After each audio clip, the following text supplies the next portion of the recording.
First $1 million was made probably 3 years ago. I mean, I've had years where I've made 2 or 3 million in that year. Where you see a lot of agents, they post on social media and they say, I'm part of the multi-million-dollar club. That is, say, they sold $1 million worth of real estate. In my career, since I've started, this is year 4, I mean, I've made well over, let's say my net worth is about $10 million. I know I'm gonna get a lot of people that's gonna contact me and say, I wanna get my real estate license. This is not an easy business, I promise you. It takes a lot of work, connections, and dedication. My first vacation was just like 2 weeks ago. Hold on. You made your first million 3 years ago, and you just took your first vacation when? Like 2 weeks ago. Grinding. Stop. He grinding.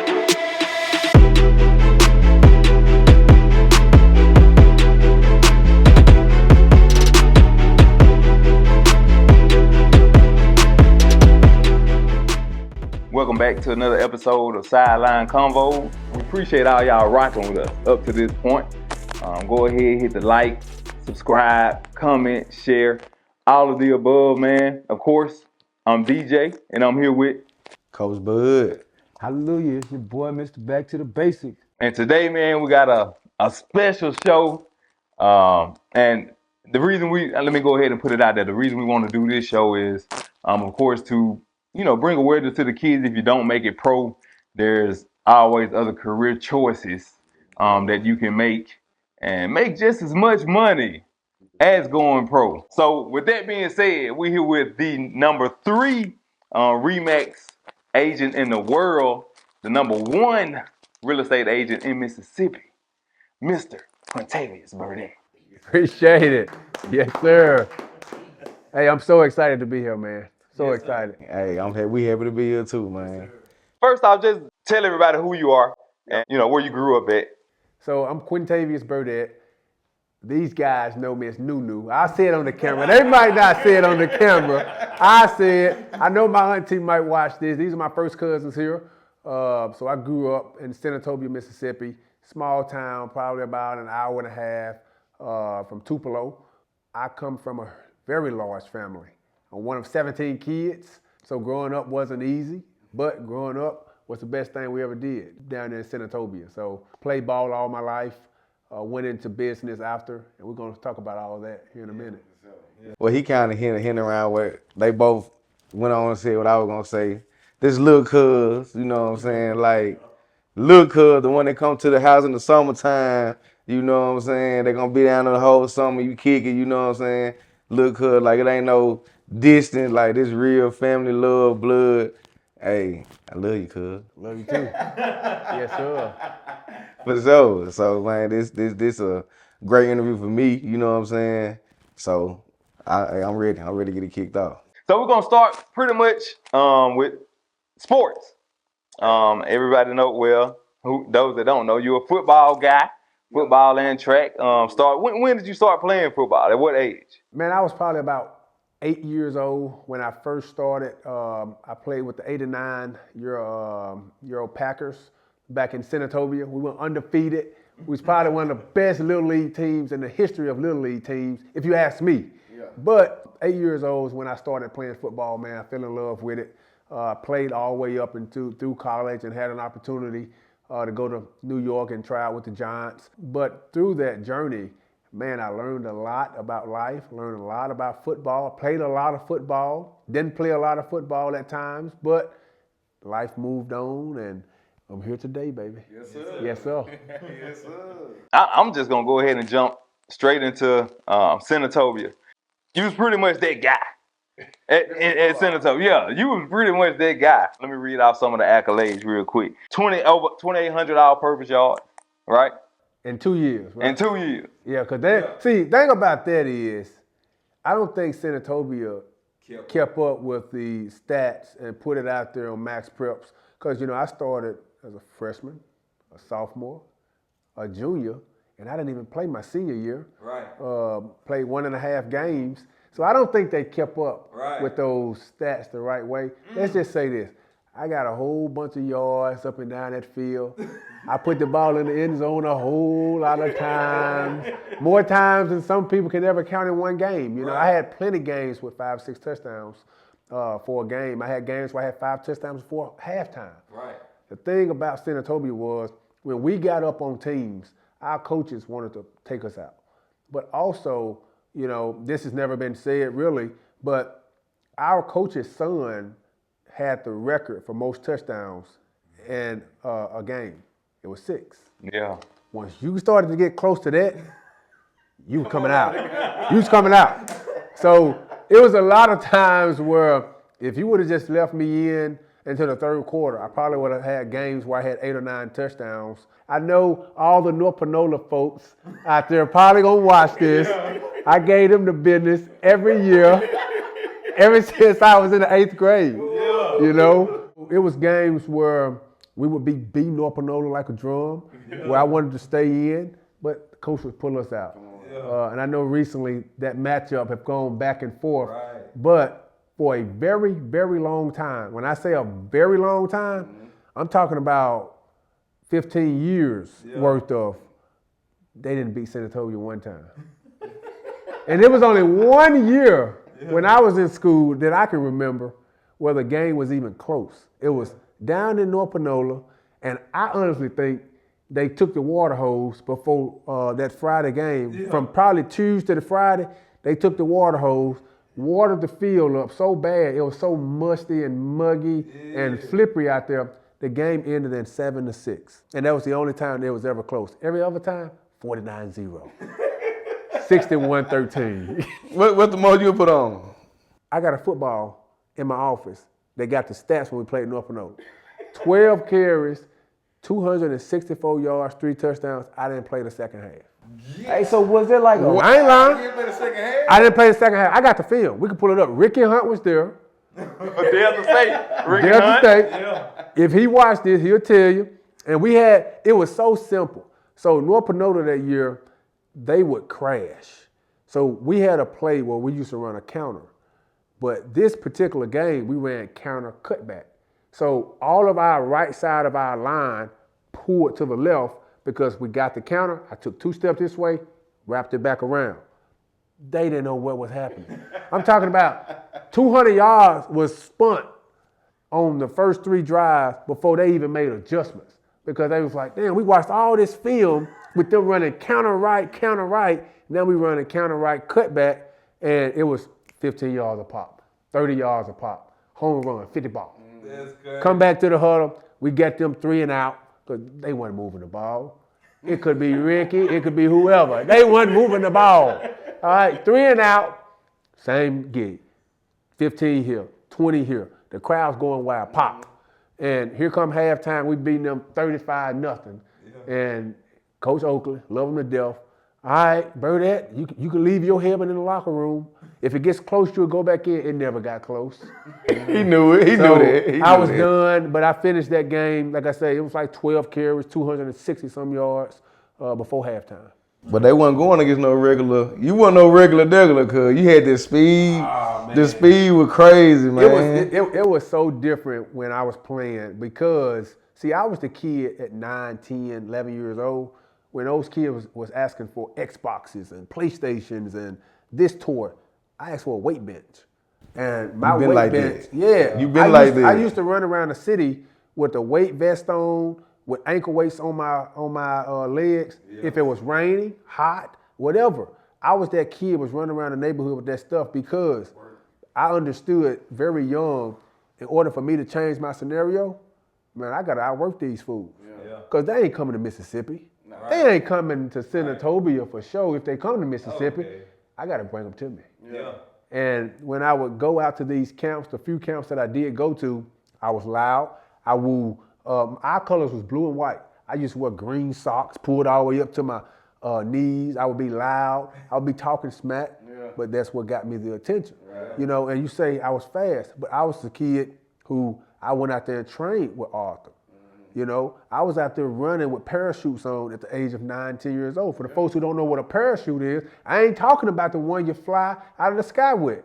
The one you put around your waist and you run against the wind. And that's wind-resistant training. I was doing that at 9 or 10 years old to the point when I became able to be on the even playing fields with the high school kids. I was beyond that. I was beyond that. And even when I got to college, I was one of the fastest kids on our team through college because what I learned in that small town, just grinding it out, is what I translated over to into college. My son remind me of you. Yeah. Like, this man been had a six-pack, probably still got it. Everybody know keep that six. He had a six when he was 5, probably when he came out the womb. Already six-packed up and ready to work. Like, he ain't lying. He been like this. He come down in the summertime, wherever sport we played, he was great at all the sports. So I'm telling you, he been a dog. I promise you that. Hey, so that North Panola Senatobia, that was a rivalry. Oh man, it was a rivalry to a point, but when you beating people so bad, like I honestly used to hate playing North Panola because going into the game, I knew second half it's over. No juice, no juice, man. And we were shocked. Like I say, we went down there one time. The game was close, 6-7. Where I don't know if they did this. You guys have to tell me. But I honestly think that they let the water hose, turned it on, and just let it run. Because we got down there. The field was muddy. They didn't have lines on the field. They didn't have anything. You didn't know if you scored. You didn't know if you got a first down or not. It was awful. And you know, you go down there, the refs gonna cheat. But even then, we realized, and I know they realized, they just couldn't beat us. It just wasn't there. They had the athletes, the coaching staff just wasn't up to par. But also, something that they probably won't admit, they would give up, man. Those kids down there, they didn't understand that, you know, the coaching makes a difference, but that dog in you has to come out at some point to say, this dude is not running 34 drive no more. I'm going to stuff it. I'm going to hit him. It's done. It was more so, I'll run 34 drive. I'll be looking at the safety. He's coming down slow, timid. All I know, he ain't finna tackle. he ain't about to tackle. I'm going to the house. Yeah, I'm out of there. He want to get besides and run. Yep, I remember I was in the 9th grade.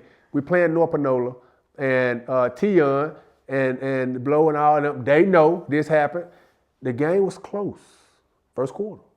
They had the momentum. They scored, blah, blah, blah. All right, I haven't played the first quarter yet. I'm still a young buck. They letting the older guys get the carries first, but I got in. All right, my first carry. Came through the hole. Ta-ta. Dropped them. Took it 60. From that point on, game changed. It was over. Beat them by 30. I finished that game 3 tugs.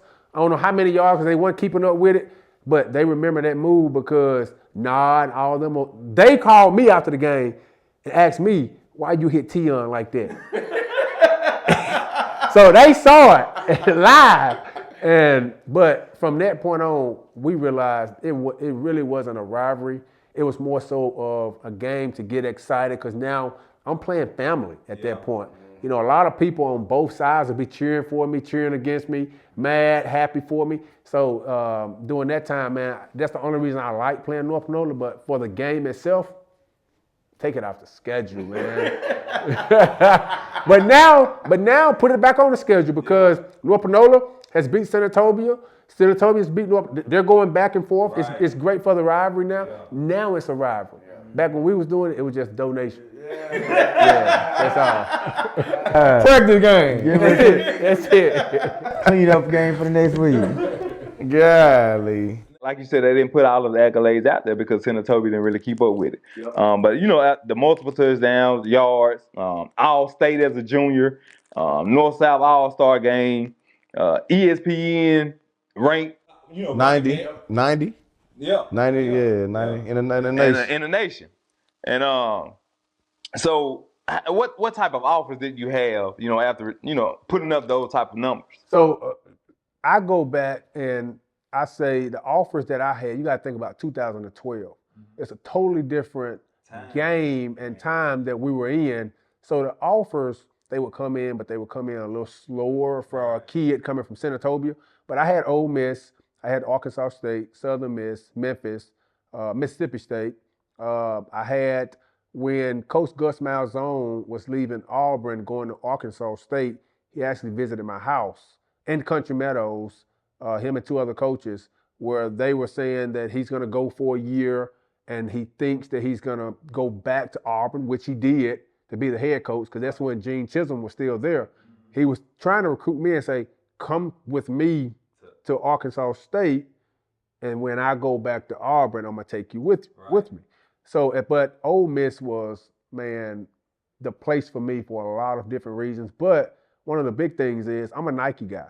You know, all these other schools, they were Under Armour, Adidas, and all this other stuff.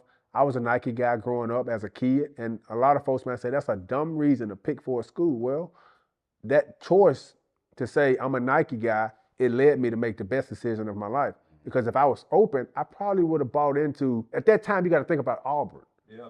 Cam Newton had just left. You get into all that. Right. You originally committed to Arkansas State, right? I did. And then decommitted and chose Ole Miss. So what was the reason, besides, you know, being a Nike guy? It was Coach Freeze and his staff. It was the fact that now I'm representing my state in Mississippi and playing in the SEC, an opportunity, and how that scholarship really came about at Ole Miss, which it was coming regardless, but I kind of rushed that scholarship to be offered because what happened, I supposed to took my official visit like a week and a half before I actually got my offer. They wanted to offer me in person on campus at my official visit. Well, I was calling Coach Freeze. I was like, hey, you know, Coach Malzone, he's telling me this, and third. But also, they're saying if I don't make my decision to commit to them, like now they're going to pull my scholarship. So I was like, I really don't want to risk that because at that time, I didn't want to go to Memphis. I didn't want to go to Southern Miss. It was too far. And he was like, okay, well, if that's the game they're going to play, here's your scholarship. Boom. So mine's at ease. Don't do anything. They was trying to tell me like, you're good. But as a kid, you're like, man, I need to know what's going on. Yeah. So they offered me over the phone. Then when I got there to my visit, it was all love. They offered me. It stayed that way. And they offered me really based off of my workout at one of their camps. So I traveled down there and I worked out. It was like 105 degrees outside. And they had another camp going on with kids that were in full workout gear. It was JUCO kids and all that. I'm in high school. They worked me out with those kids with no pads on in the sun. So I did a full workout with the running the 40, the shuttles, the back pedals, the drills, the run, the cuts. And then I did 7-on-7 and 1-on-1s with the actual camp that they had there with no water, no break. And that's Coach. You could call Coach Warmack. He'll tell you that's why they offered me my scholarship to Ole Miss and wanted me because they saw the work ethic. I didn't back down. I was a dog. I was adjustable to the new positions that they might have wanted me to play. Which coming into college, we'll talk about it. I didn't play defense. That wasn't my thing. In high school, I had the luxury of saying, "Man, I'm not playing defense," because my junior year, most of the load on offense was on me. And my senior year, I for sure wasn't going to play defense because they basically had me at quarterback. And at Senatobia, if you're quarterback, you're not playing defense. It's just that simple. But I put it out there early on in my career that I really wasn't a defensive guy. I didn't try very hard to tackle. I didn't like it. I want to be the person initiating the contact. I got plenty of videos of me running straight through guys, creating the contact. But then on defense, it was more so I'm just trying not to get hurt. You know, I'm trying not to stick my nose in something that I don't have no business sticking my nose into, and then it takes me out of the game. So that's how I played defense. So then my coaches realized that they took me off and made me just focus on putting the ball in the end zone. So, you know, I was an athlete. I could do it, but I didn't have a lot of experience doing it. And now you're talking about putting me into the SEC, and they want me to start on defense. A kid from Senatobia is not ready for that. I will admit it. Man, I was not ready for the moment, man. I'm talking about I went through all camp, confident, dog, talking. Me and Dante Moncrief going back and forth at each other. And to the point where everybody, the coaching staff and all my teammates, like they were talking about me as a sophomore going second, third round in the draft based off just practice, play. I haven't played yet. You see what I'm saying? Because like I was competing, I was fast, I was strong, I was all these things, agile, I could move around, but I had a little dog in me. But you put me in a game now, 80,000 people. Ooh, it's a different monster. Now the lights on, and you on ESPN on a Thursday night, no other games going on. Right. They looking at you. Looking at me. Prime time. Man, my eyes was big as hell, man. I was nervous, and that moment right there, like, I blew it. You know, I blew that. If I would have, like, stepped up and been as confident as I was throughout the practice, because the practice part of it was I would in college, you have access to all film, NFL, college, everything. I was standing there hours and hours and studying all of these techniques from Darryl Reeves and all these people. And in practice, I would do that crap. And the game now is moving so fast, and they calling a play, and I'm tired. I'm like, man, what's going on? To the point where the ball snapped, and I ain't even got the call, bro. I don't even know what we running. So now I got to play man-to-man. We in a zone. Bum, bum, bum. The band's playing. You know what I mean? The band's playing, and it's my fault. Yeah. But that's a kid from Senatobia. Yeah. You put me in a situation where I ain't never been in, from a small town. I'm not used to that. I couldn't handle that moment. Right. I couldn't. I really couldn't. But that is great, because I tell all the kids now, it's okay to screw up. Right. It's okay to not be ready. When you're not ready, make sure you tell somebody. Right. Because if you don't, There you go. they gonna notice at some point. The thing about you that, know? we were kids, you know, it was like, you know it? Yeah, we know it. We thinking like, but now, you know, you coach be like, do you know it or not? I know you can do it. Like, do you know what's going on? Like, just tell me the truth. You know what I'm saying? And that's real. You know what I'm saying? By you saying that. I knew the playbook. I knew everything going on. I just did not have that experience on that side of the ball. And I honestly think I would have done a lot better if they would have kicked off the ball to me. And I could have ran out. I would have got a tackle. I would have came Get up them high. jitters out. Yeah, get the jitters out. But see, when you start in DB and you got a defensive coordinator who's saying, I don't want my starting players on my defense returning kicks and punts and all that stuff, then you kind of got to, abide by that to a point to where he's looking out for your best interests, but also you have to start looking out for your own best interests too. I know the type of player I am. I'm not a defensive guy. I should have told them, like, dude, I get it. I'm an athlete. I'm going to compete. But it was times like as a true freshman where I played a lot. I didn't start. Right. You see what I'm saying? Now you're talking about you starting the game off. The game is not really flowing. The attention is really on you. And when I came in as a freshman, I would come in into the nickel where we had a base package. We had maybe 6 plays. I would blitz, I would cover number 3, I would drop to the middle of the field. It's easy, I'm comfortable. Because we running that play on 3rd down, 2nd and long, 3rd and long. I kind of know. But now we coming into a full game where, they tell me I'm starting the day before the game.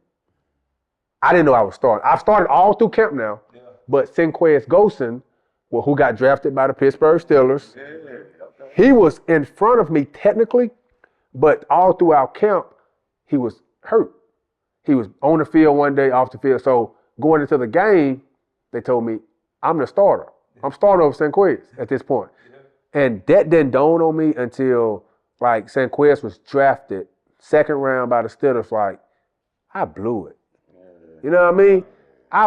I had the spot. I just needed to step up with all the confidence, but it was just not a familiar thing for me.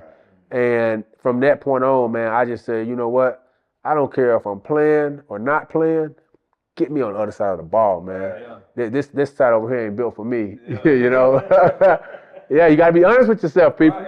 You got to be honest. So That's real. Yep. And a lot of people not. So oh no, that's man! real. A lot of folks they're not honest with themselves or the people around them.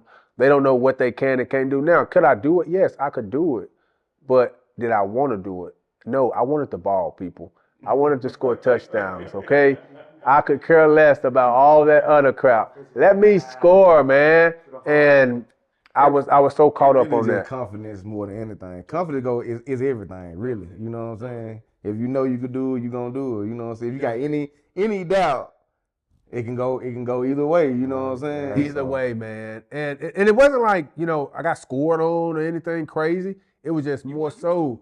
Well, no, I didn't get scored on anything, but it was more so like being in the wrong place and then the ball going to the right place at the right time. Yeah. But also, it was just like, it wasn't natural for me. And then at that time, you got to think when you have other recruits happening, you don't know how to deal with, oh, you've played a whole game, and the next game, Sinquez goes back to start. Now I'm thinking like, man, I messed up, but I'm still playing.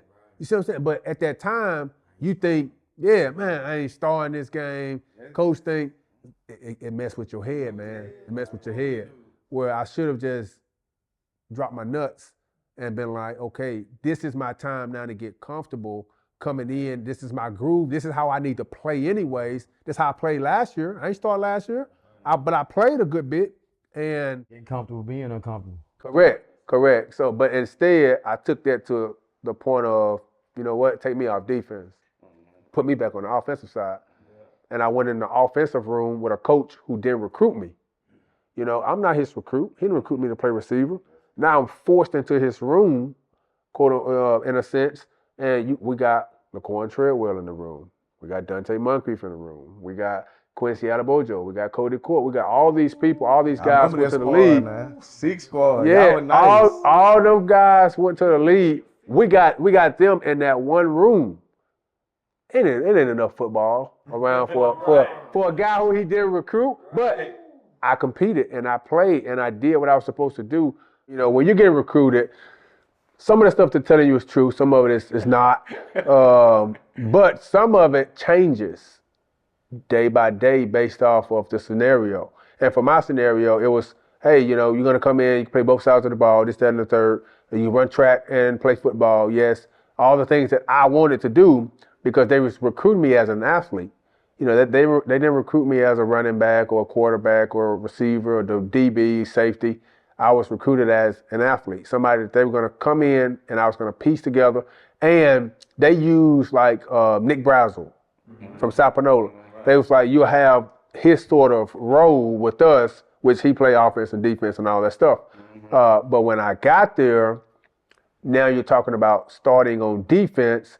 Defensive coordinator don't want his starting DBs returning kicks and running end rounds and getting tackled and all that crazy stuff with the fear of getting injured.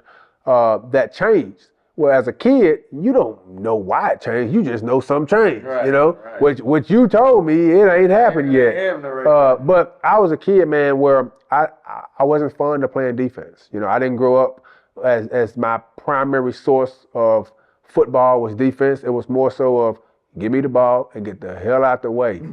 That was it. That just speaks to how, because they know what you can do. Like, man, he's just so good. We can just. Well, it's the thing of when you can run, jump, and do all this stuff. You're agile, you're smart. They want to be able to move you around, which I was that player. I just didn't handle that situation the best. I wasn't ready for the moment, people. Be ready for the moment, okay? But it's okay when you realize, when you can reflect and you look back and I can smile. A lot of people can look back. When they look back, they don't smile. It still hurts. Yeah. And I'm fortunate enough to say when I look back, it's all smiles.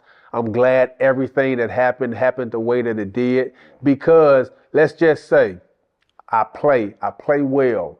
Next year come out. If I'm playing well enough, idiot in me, kid in me, confidence in me, I might come out my junior year. If I've had 2 years of playing great. Let's just say, all right, I come out junior year, I don't have my degree. Go to the NFL and they pay me this money. I don't know what to do with it at that time. I'm still a kid. I would have blowed it. because I was still thinking Lamborghinis. I was still thinking flashy. I was still thinking impress people. You see what I'm saying? So I would have blew the moment. I'm glad I blew the opportunity to get to that point versus me getting to that point and blowing everything I've ever worked for. Because now I can reflect and I can learn from that and move forward. I'm not gonna blow this opportunity though. Okay. Ooh-wee. I realized like early on in college that football was just a tool for me. And it's just a tool for a lot of people. It was times in football where, like Laquan Treadwell, I swear, he would go to bat for me like, man, Q should run this play because his speed. And I would tell Quan, like, nah, I'm cool. Let Quincy do it because I know Quincy, that's all he got. It's football. I was majoring in accounting. I had already started to set my mind up to where I really wanted to do in life because I realized if you look at all the billionaires in the world, besides MJ and LeBron recently, but if you look at all the billionaires around the world, all the millionaires around the world, there are more people that did it with this than did it with these legs. So I started to put that in perspective like, okay, football can take me a long way, but I can go a lot further with my brain if I start to understand how some of this stuff works. So, you know, my coaching staff wanted me to change my major from accounting because I missed practice a lot with that. But I understood that that degree would open more doors for me than anything else in life. Because if you have an accounting degree, you can get a job basically anywhere. Who do you think the FBI hires when they want to capture a drug dealer? An accountant to go through, look at the records and trace the money laundering and all that stuff. Who you think, you know, a Fortune 500 company is going to hire when they want to move the business to another country, another state? You got to hire an accountant. So all that stuff opens the McDonald's, any place. It boils back down to having that ability to do accounting. So I realized that, and growing up, my mom, she told me her dream job was to be an accountant. But of course, she couldn't go to college. She didn't go to college. So I was like, okay, I'll be doing this for my mom if I did this route. So it was, at that point, it was bigger than football. It was about me getting my education, and it's something that I felt like would take me a lot further after football ended, and it has done that. You played football, also ran track at Ole Miss. You know, was honorable mention All-American. You know what I'm saying, running track. But also making the dean's list. The SEC academic honor roll, multiple years. How did you juggle playing sports but still keeping those grades, you know, up to par? Yep. So from day one, I've always been a student athlete. I'm not an athlete that's a student. All right. And there's a difference in those two people. I take my grades just as seriously as I did my sports. But how did I juggle football, track, accounting? Was simple. When I was in college, I was a college kid. I did college kid stuff. I've never smoked. I've never drank in my life. I partied a little bit. But at the end of the day, I made sure that I got all of my things that I need to get done and take care of done before I did any of that stuff. With my grades, I studied before I went home. I never took my book back home. I would go to the library after practice, get all my work done, and then go out and have my time. You would never see me studying or doing anything at home. When I left campus, it was my time. When I was on campus, it was school time. Yeah. It was just that simple and period. But to juggle that stuff, you have to be disciplined. And it takes me back when I'm 8, 9 years old versus asking for a PlayStation. I asked for a weight bench. It started there. And it starts with many of you folks today. You know, if you want to accomplish something, don't put the task on a sheet of paper and figure out and wonder how I'm going to do it. Just start doing it. Set you a schedule and make sure you work that schedule to a T. So in college, you know, football and track season, they kind of overlap. And I was the kid where I actually finished school like a year early because I was forced to be there doing winter intersession, summer intersession, summer session, and then also in the spring because when football ended, track started. When track ended, football started. Right. But it wasn't the easiest route, and then the coaches did not really, they wasn't a fan of that, but they had to allow it because that was part of the deal with me coming to the school where my freshman year, they knew I was playing football and running track. And it kept me in shape, and it was fun, and it was great. until you start missing key practices. When this stuff is causing you in the spring to miss spring practice because you're going on a track meet, and track, they leave on like a Wednesday and don't come back until Sunday. So now you're gone all week long. The track coach don't want you getting hit in practice the Monday and Tuesday when you're there. Now you only practice one day out of a week. How can a coach trust you when it comes time to say, run this route? So when Laquan would say, Q needs to run the route, well, Laquan didn't realize, he see me at the practice I'm at, doing what I do, and he's like, he's nice. I know I was nice. But the thing is, what I didn't understand, what Laquan didn't understand, but the coaches probably did, is he's not here enough. He needs to be here more.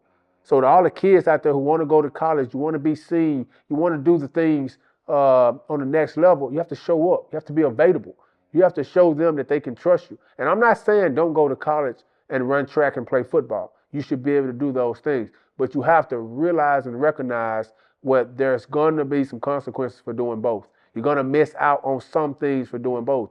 And if you can handle that, which at the time I could handle that, I didn't care at that time because, again, I realized the bigger plan for me. I met a lot of people on those track meets around the country. Right. Track travels more than any other sport. They're in a different place every other week. All right. For football, I met a lot of people. So for me, it was the best of both worlds. In the business school, the accounting school, I met a lot of people.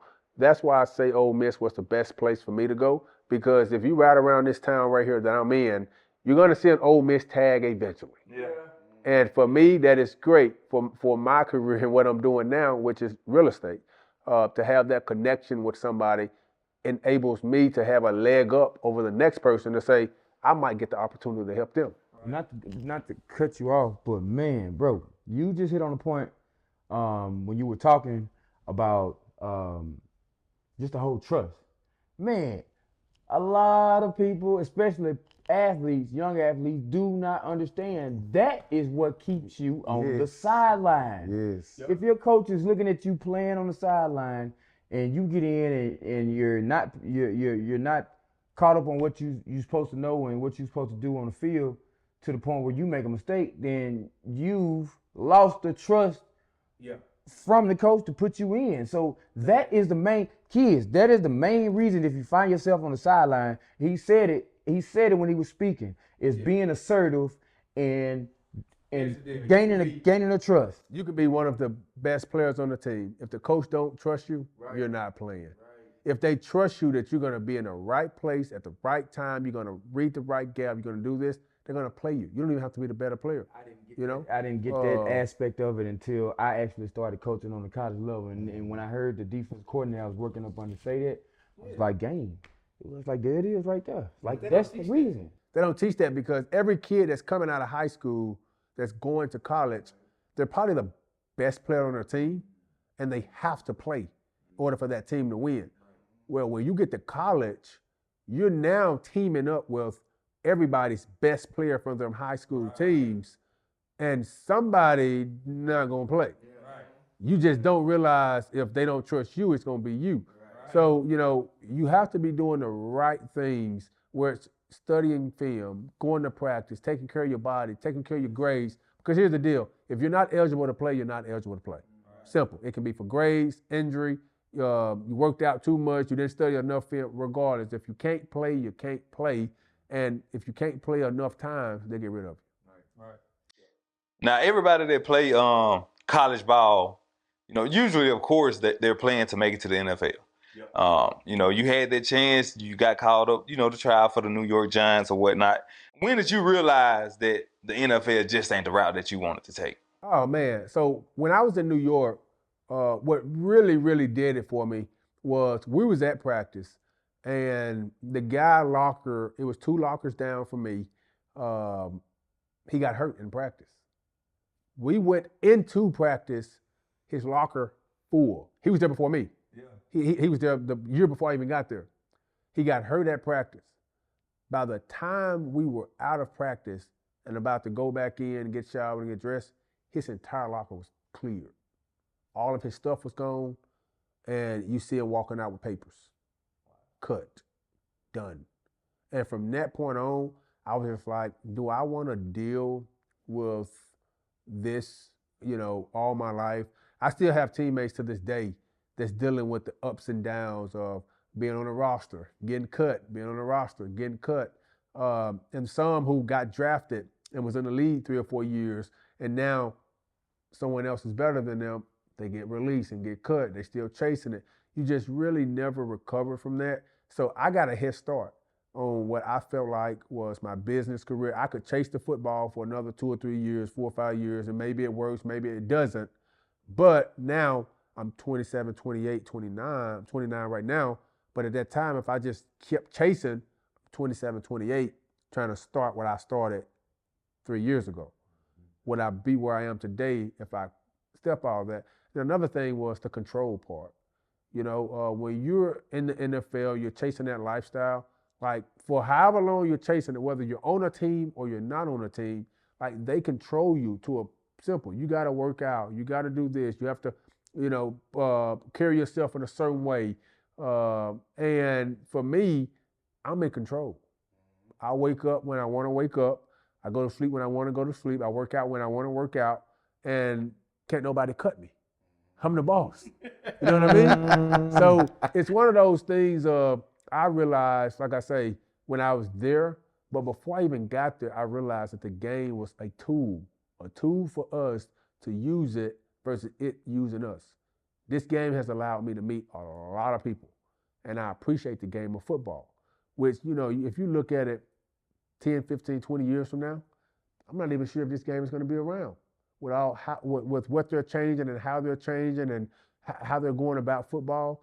We don't know. We might be watching our last football over the next 15, 20 years. So if you think about that, if you raising kids to think that the best way to go and the most easiest way to go is to make it to the league, and what happens when the lead is no longer there?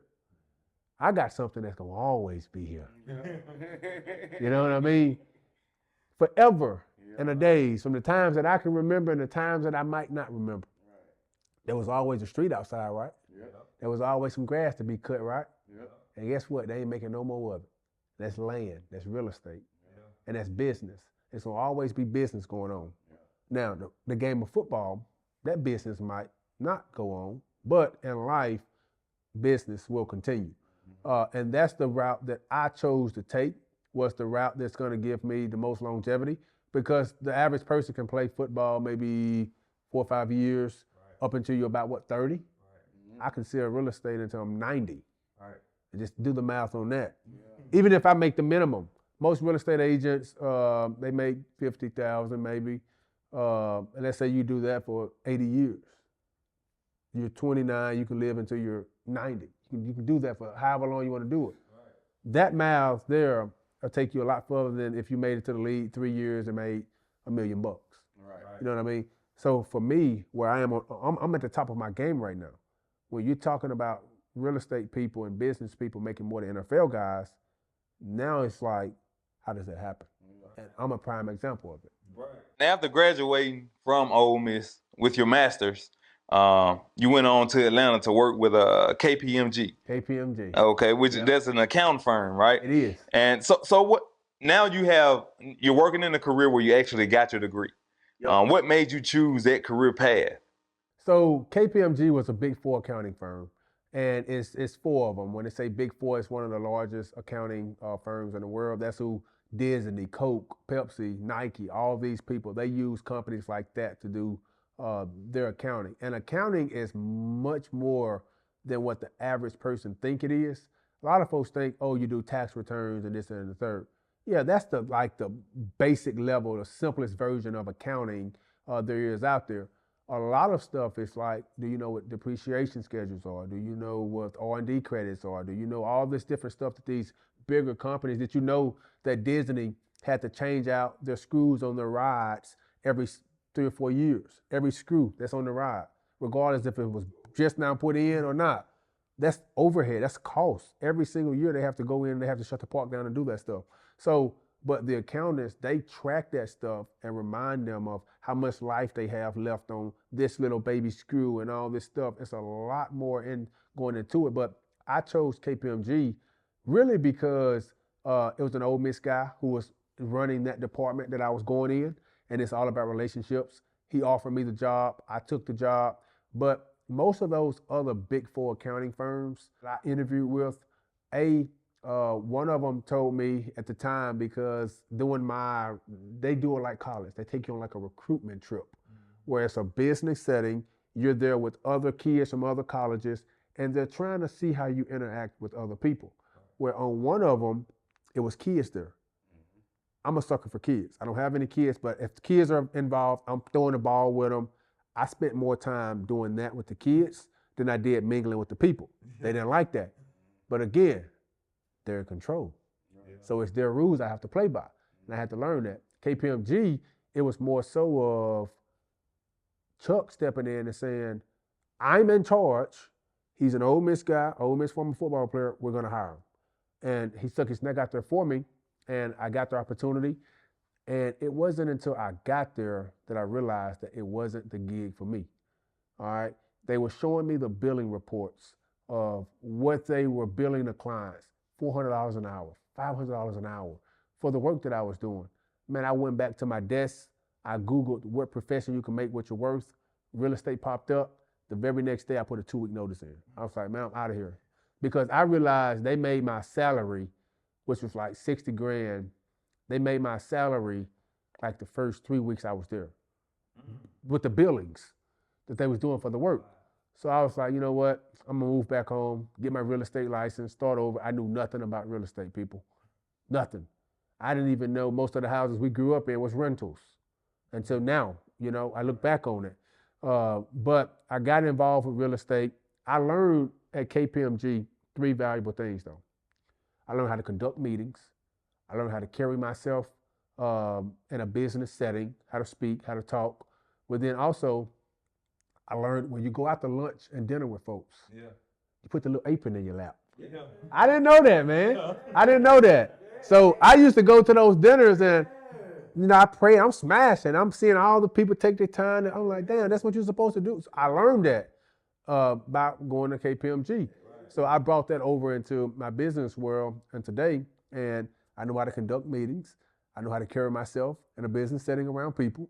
And I know how to go to restaurants and eat with the apron in my lap. So I learned some valuable things while in Atlanta, but you know that's why I chose that route. Okay. Yep. Okay.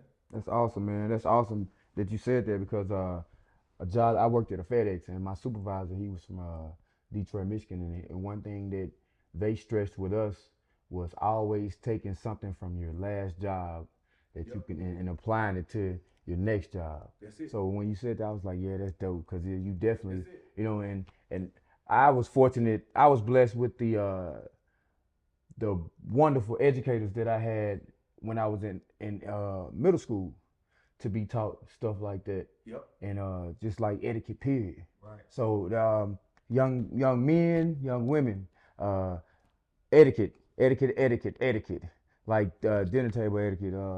Just, you know what I'm saying, just knowing how to conduct yourself. Because I mean, if you ain't getting it right now, if you ain't seeing it right now, and this guy right here, then shoot, man, come on, come on. Decide to leave accounting, and your first year in real estate, you closed 106 transactions. 106, man. 106 transactions, Yeah. and it pretty much set the tone. You know, like from where you are now. I mean, to where you are now. Where did that drive come from? So, man, when I moved back and I came and I got my license and I started to talk to people about what it is that they're doing, I watched a video and there was a guy that was saying like how to make 100 grand by just door knocking, cold calling, and talking to people in public. So I'm looking at the video like, this little fat dude can do it. I can do it. He wasn't fat. I'm just, you know, making a joke right now. But I'm like, man, if this dude can do that and make 100 grand, I can do that times 5. So I started telling everybody, they were asking me, hey, what are you going to do with your first year in real estate? I'm going to make 500 grand my first year. Oh, whatever. They started to doubt me. Right. Well, when you do that, you wake up something that you don't even know that's sleep. You see what I'm saying? So my confidence and all that stuff was through the roof high. But when they start to say what I can't do, they wake up another level of, I'm gonna prove you wrong. All right, so I started telling everybody, I told the owner of Remax what I'm gonna do. And it was shocking, but I didn't know I was going to sell 106 houses. What I knew is I had to talk to more people than everybody else. My first 30 days in the business, I talked to over 6,000 people, brand new people. Whereas I'm cold calling, door knocking, going to Kroger, bagging groceries for folks just to talk to them about an opportunity to help them with real estate. Yeah. And fast forward 12 months later, I hit the goal, had 500 grand my first year. That was perfect. And I closed 106 houses. That was nationally probably one of the best years in the history that anybody's ever had, coming from a solo agent. So it got national attention. A lot of people around the country, they want to interview me. Oh, how did you do it? Oh, no, it's not true. He didn't do that. So we had to show the receipts. Yeah. You know, had to show the receipts in the office and show, and people started to believe. And then from there, it was like, where do I go? I can't go down now. So my next year, I sold, I think, 120. And then year 3, I sold over 300 properties. And I've done that now the last 2 years, the level that I hit now, and it's just propelled my life through and over. You know, 3 years ago, I owned nothing. I had $6,000 left to my name. To today, I own 47 houses. And people pay me rent, and I don't have no mortgages. I didn't go to the bank and say, help me, which a lot of folks, they do. They go to the bank and they buy houses and they leverage. And what happens is when a time like now happens, the market gets slow and they get down and the banks start calling loans, they're not going to call the poor lady who has one house and it's her primary residence. They're going to call Big Joe with 15 houses and say, bring me my money. Bring me my money. Even if you're paying, they can call your loan early because the banks might be struggling. I didn't want that to be about me. But one of my biggest role models, Mike, he had like 60 houses at the time when I was talking to him, and I was asking him his model on buying, and he was like, Q, I buy slow and steady, but my rent is for sure. And when he said that, I was like, okay, I'm gonna buy slow, steady, and my rent gonna be for sure. So I own everything out free and clear, whereas my LLC is on it. We don't have a mortgage. Can nobody else come back and can nobody take it? I also have a lot of insurance in place just in case somebody slip and fall at a property of mine. They can't come and sue me, do all that stuff. So, you know, when you're understanding, I didn't know any of this stuff 3 years ago, man. I learned all this stuff over the last 3 years, but also I ask a lot of questions when I'm in those meetings. And most of the times when I'm in meetings, I'm the youngest in the meeting, but I'm also normally the only black person in the meeting, which holds a lot of weight and power, but also you have to carry yourself a certain way for everybody else to pay attention. How can I do that? Well, I can buy up every fucking thing that I can think of and get to their level of, oh, this kid's 29 years old, owns 47 houses. I'm 50, I own 60. We don't even plan fields. We can talk business now versus I'm a kid that don't own nothing. I don't have anything to offer at the table when I'm talking other than listening and soaking up all the information. They really don't want me in the room. So now it's been, you know, I've been able to get in the rooms that I don't supposed to be in and find out information I don't supposed to find out at this young age.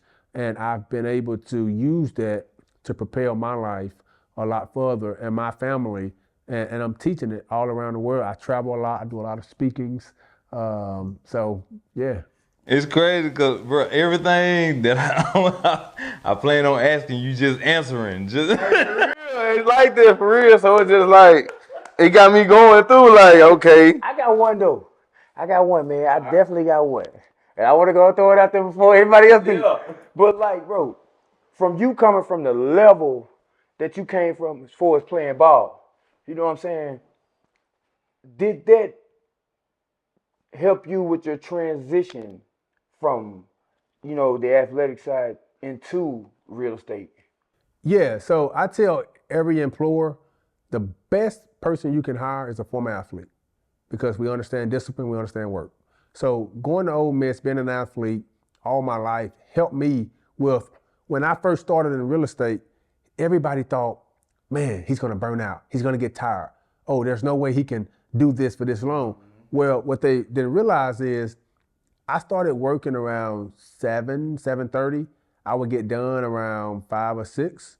I actually gained time because when I was in college, we had to get up at 4:30 in the morning for 5 o'clock workout. We had class, we had study hall, we had another practice. I wasn't getting home until 8 or 9 o'clock at night. So I actually gained time by coming into real estate and working 7 to 6. But somebody who's not used to that part of that world, they would think like it's impossible for somebody to be able to do that. But they also doubted my ability to show up every day and do it over and over and over again, which when you're playing ball at that level, you have to show up every day. Because if you don't, there's some Joe in that locker room that's gonna show up a day you won't. They're gonna impress the coach. They're gonna start getting those reps at the ones and the twos, and next thing you know, you out the door. Right. So I didn't want it to be like that. But then also, bro, I'm loud as ever. Like I'm loud about everything that I wanna do. So when I'm running around this office and running around town telling all these people what I wanna do and what I'm gonna do, I can't not do it now. So that pressure right there makes me kick in and say, well, I better prove a point. Because if I don't, I'm gonna be looked at as somebody who said they're gonna do all these things and don't deliver. Now, I can say I'm gonna do something, they'll write a story about it before it's even done. Because they know eventually it's gonna come into a fruition, you know? So. Okay. Grinding all my life. I love it, man. So this is sort of a two-part question. You know, your first year you said you set out to make $500,000. Yep. Okay. You set out to make $500,000, and in your first 30 days, you talked to over 6,000 people. So, not to give your game plan away or nothing, but what all did you do to make sure you met that goal of making your $500,000? And how did you find the time to talk to 6,000 people in 30 days? Yeah. So first and foremost, what I had to do is I had to break down what 500 grand a year is. All right. That's $41,667 a month. I had to understand what that meant in real estate terms. That is about 8 real estate deals a month, if you can keep up with it. So my game plan was I would get into the office, and here's the deal. Everything that I know, I will share. I want you to have it. So I'm not gonna hide the game from you because you knowing the game don't take away from my game. Because this is what I know. You ain't gonna outwork me. So here it is. I would get up in the office. My goal was to talk to over 200 to 300 people every single day. All right, I would go cold calling. You can get a system called REDX, REDX. And what that allows you to do is put in an address, one single address, and it'll spit you out the next 300, 400, 500 numbers, however many you want, of the property owners around it. Now, some of the numbers are wrong, some of the numbers are right, some of the numbers disconnected, blah, blah, blah. But every time you get somebody to say hello, if you know the setup and the system, then you can convert. So my system is what I created. Well, it's five steps. You have to ask for the person, introduce yourself, give back to the time, neutralize the conversation, and get to the point. We could talk about what those mean in a while. But to answer his question, that 6,000 that first year was more so of, I understood that first month that in order for the snowball to start rolling, I have to build it. And in order for me to build it, I didn't have anything. I didn't have a source. I didn't have the sphere of influence that other folks had for 10, 15 years. So I had to go out and create it. So how you create that is you just go out and start talking to more people than everybody else. I did that every single day for 30 days straight. And it so happened to be it was over 6,000 people. From there, the next month, I had no deals though. Boy, I did all that work, all that grind, and I don't have nothing. Right. Oh boy. The next month after that, had 10 closings on the board. The next month after that, 10 more, 15 on the board from all the work that I was putting in. And I realized that I have to start operating on 90 days out. So the work that I'm putting in today, I can expect something from it within 90 days. When that fruition starts to come true, oh man, I started planning my year out. I could plan out far enough to say, I'm gonna work, and then I can go and travel. Last year, I had one of my best years in real estate. I traveled 32 times for speaking engagements. So I've monetized what I do, and I've got it down to a science to where I can travel and be out of the country 32 times in a year and still have a great year, and my clients don't even know I'm gone. it's because my attention to detail. I'm always on my phone. I'm always calling and talking to my clients. But that first year, it was really, really about just outworking everybody, showing up, not quitting. Because I still didn't know much. I didn't know much at all. I knew how to contact people, and then when I would come across a problem, I would ask my broker. They would tell me, I write it down, I learned from it to the point to where I had my playbook of all my issues. And I made a lot of mistakes. You get a lot of agents that get started in this business, they scared to make mistakes. Everybody's scared. Oh, man. In life. Scared to make mistakes, but you learn the most when you make those mistakes because you learn what not to do, and if you do it over again, it's a consequence for it. So those agents, I have a lot of agents who started with me who was much smarter. They knew more about real estate than I did because they took all the courses and the classes and did all this craziness, but they wouldn't sell it. If you look back at them today and look at me today, they're probably not even in the business because they learned too much and they wasn't selling anything. So the name of the game is really get active, get involved. You can learn on the way. You know, you can be the smartest agent out there, but if you don't have clients, you'll go out of business. You can be the dumbest agent out there, but if you have clients, you stay in business. Eventually, you're gonna learn what the smartest agent knows. So I took that approach. I wanted to be the dumbest agent out there with a lot of clients, and now I'm to a point to where my expertise kind of overexceeds me. We had the background. One thing I want to say, man, about both of y'all over here, what you do and what you do. Y'all don't never, what you just said about you gonna get a game, like y'all do this, I love that, like, you know what I'm saying, like people do try to hide it and boom, boom, boom, you know what I'm saying, it ain't about this, hey, spread that out, you know, show that love, and you never know, you know what I mean, and I just want to say that about both of y'all, he do it with the camera on the camera side, and you doing it all over the world, you know what I'm saying. It's in our blood, man. It ain't in our blood to keep no secrets. You know what I mean? We want to see everybody win. You know what I'm saying? I ain't no hating our body, bro. I promise that it's all love. And I want to also want to ask you, any of those guys that's in the league holler at you buy houses and stuff like that. Yeah. So normally, what happens with that? Most of them, your real estate license only carry per state. So I'm licensed in Mississippi, Tennessee, and now Florida. The guys, most of my friends that are still in the league playing, they're buying in other states. So, you know, they might hit me up and say, hey, I need an agent over here. I'll find them the agent, he'll hook them up with that person, and then that agent pays me a 25% referral fee on whatever it is. So if they buy $1 million house and the check is $60,000, they'll pay me 25% of that. You see what I'm saying? So that's kind of how that moves. But I got a group of my former teammates who are all in a group, and, you know, we talk about investing together and doing all this good stuff.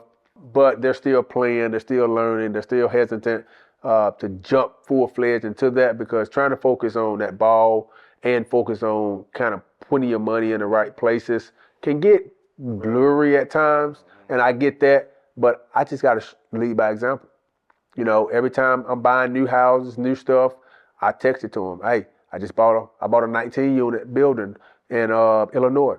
I told them that. I showed them the numbers on it, and, you know, they get interested when they start to see the numbers more so than somebody just telling them, hey, you need to put your money in this place or the next. So how could, like, how could I help you out? Like, it'd be more like, it's a house down here for sale type, like how they go? So normally, when folks call me, need to call with some information that I don't have access to.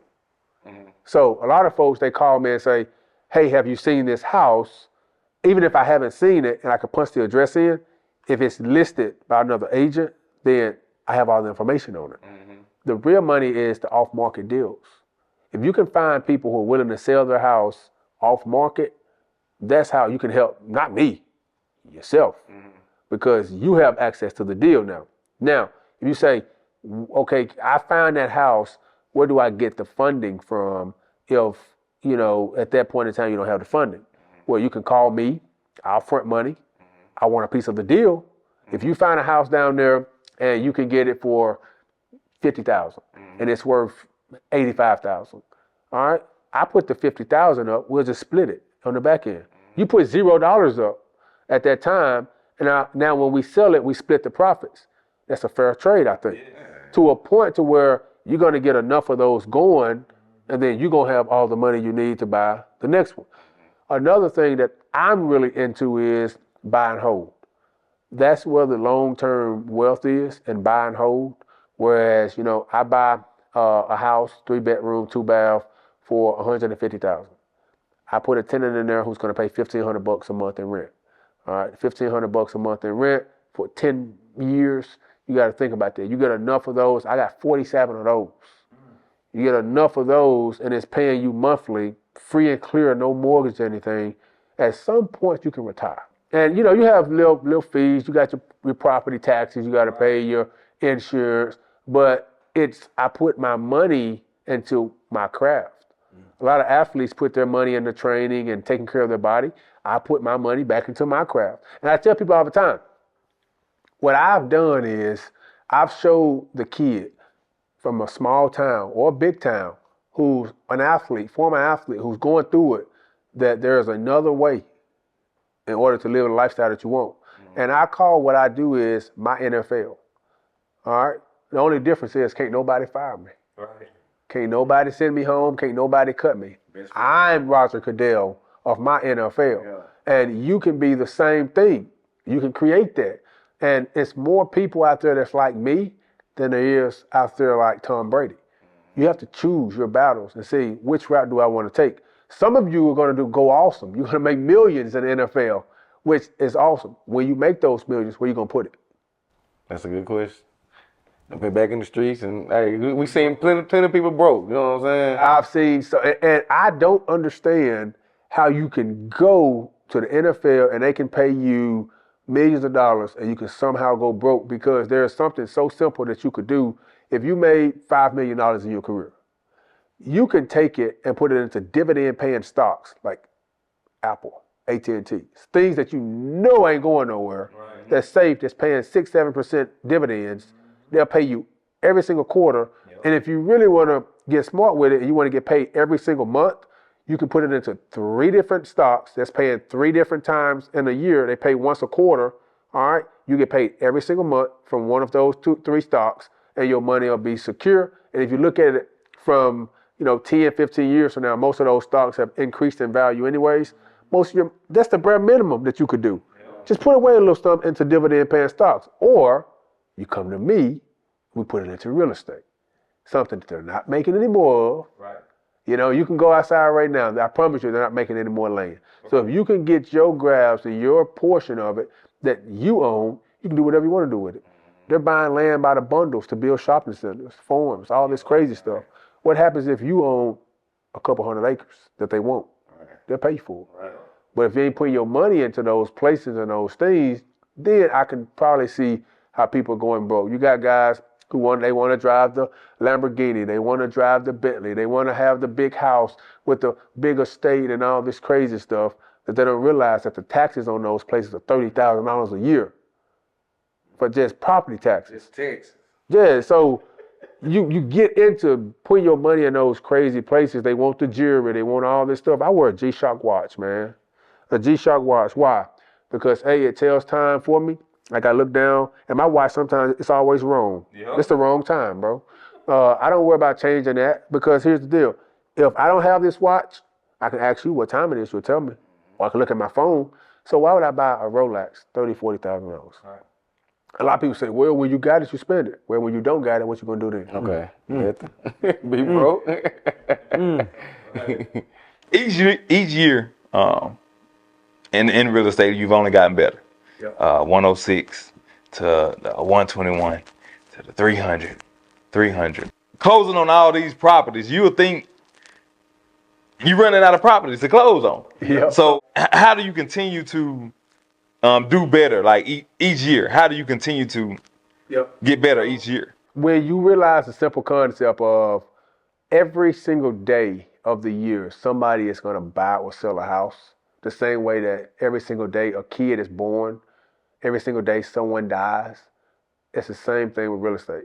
So how do you get better every single year? You realize that regardless if you're working or you're not working, it's still happening. So you might as well just work.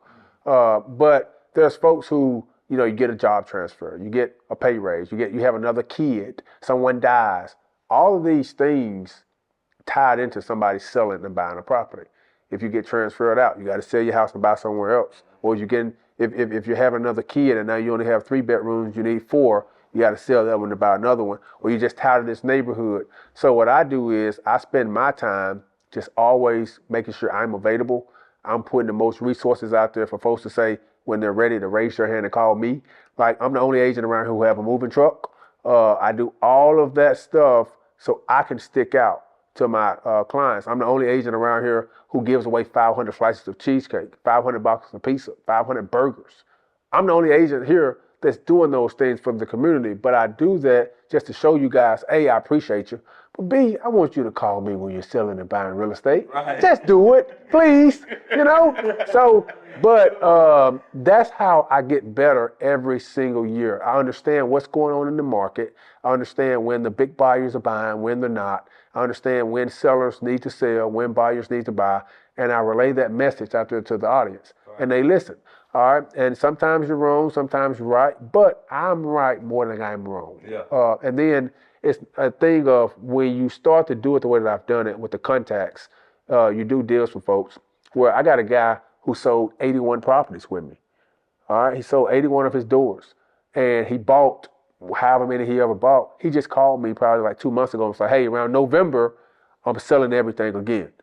So, you know, these folks, they recycle, and it's like a revolving door. Yeah. He bought these, he's renovated it now he wants to level up. And somebody's going to be looking to do the same thing, or there's a big company out there like BlackRock and all these hedge funds that'll love to buy everything that I own, he owns, you own, because they want to own everything, so you don't own anything. Right. So, yep.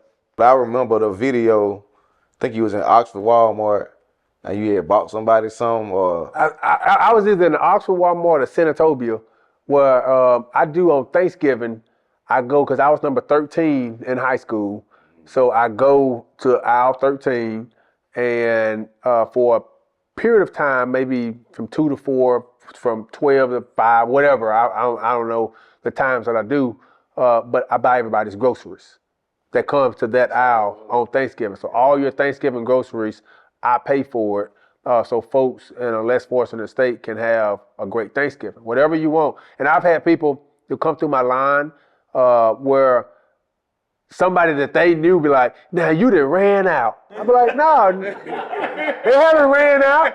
You know, this is why I'm here, because I'm here during this time period, but once it's done, I'm leaving. Right. So, but the most I've ever spent doing something like that was like $3,000. Paying for everybody's groceries, yeah. But people remember it every single year. And let me go back. $3,000 is a lot, okay? Yeah. But the impact that it makes is not anything. Yeah. So. Yep. And I remember when you first posted, you know, going back to the moving van. I remember when you first posted it on social media. And I just saw you had your face wrap, your contact information. Hey, if you buy and sell with me, you get to use the moving van for free. That's you know what I'm saying? So where do you come up with, you know, your marketing ideas from? Man, sometimes I'm the corniest, wittiest dude ever. But that stuff is sometimes what clicks. So for me, I sit around and I do a lot of research. I do a lot of reading and stuff like that, or what other folks are doing in other markets. But I got that idea. It's simple. U-Haul counsels on folks every day. All right. To get moving companies involved is very, very expensive. If I can provide something that I know in every single transaction they have to use, and I can provide that for free, then they're probably going to use me more than they use the competition. Yeah. And that's my motto, where not everybody uses me, not everybody needs a moving truck. But for the ones who do, I have one for you. You know? How can you not go buy something from this man? Let's go. Now with you, you know, being the top agent, you know, really in Mississippi, one of the top RE/MAX agents in the world, you would think that people would get intimidated, you know, to come to you to ask for your, you know, to help them with, you know, buying or selling or whatnot. Have you ever heard, you know, people saying, well, he ain't gonna deal with me because what I'm looking for is like pennies compared to what he may be getting? I've heard that, but most of the problems with stuff like that comes from other agents of them telling, oh, he thinks he's better than it. But everybody who works for me, they know. Like from the person who bought a $5,000 property where I made $0 on, I treat them the same as my guy who just sold $9 million worth of real estate. I answer the phone every time that person with $5,000 called me. I answer the phone every time the other guy calls me. I treat them the same. I got their transactions at the closing table just the same because here's the thing, people. I don't come from much. And I'm still that in heart. To be honest with you, everything that I've accomplished still kind of shocks me. I'm still in that stage of like, wait, is this really true? Right. Do I really have what I have? Have I really done what I've done? So I'm still that humble kid that you can come up to, and I'm still looking to help as many people as possible. My job is not yet done, but to all the folks who are thinking that maybe what they're looking to do is a lot smaller than what I want to be involved with, just ask me. Because I promise you, I will tell you if I want to help or if I don't. And don't take it personal. I turn down some clients, but it's not because the price point. Some clients just, we don't mesh, we don't fit. Your style and my style will not work. And before I ruin that reputation that I have and our relationship that we might have or might not have, I'm not going to let a business transaction do it. It's going to have to be something else. So I would rather turn the business down, keep the relationship, and move forward. But it's only intimidating if I was to carry myself with that aroma. I very rarely mention the fact that I am the #1 agent in Mississippi. I will mention it again. I am the #1 agent in Mississippi. Yeah. Not just with Remax, with every agent in Mississippi. I was ranked #1. But I don't mention that stuff often. Yeah. Because here's the thing. When I walk into a house, they really don't care if I'm the #1 agent in Mississippi. They want to understand what value I can bring to them and their property.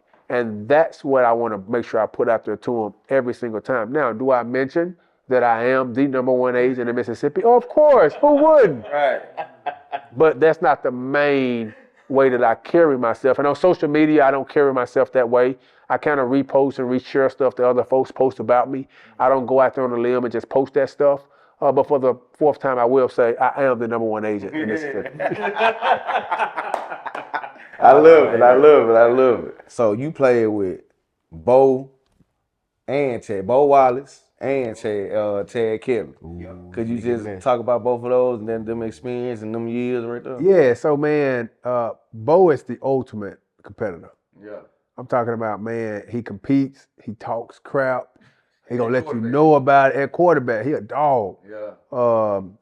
Chad, it was just something different about Chad.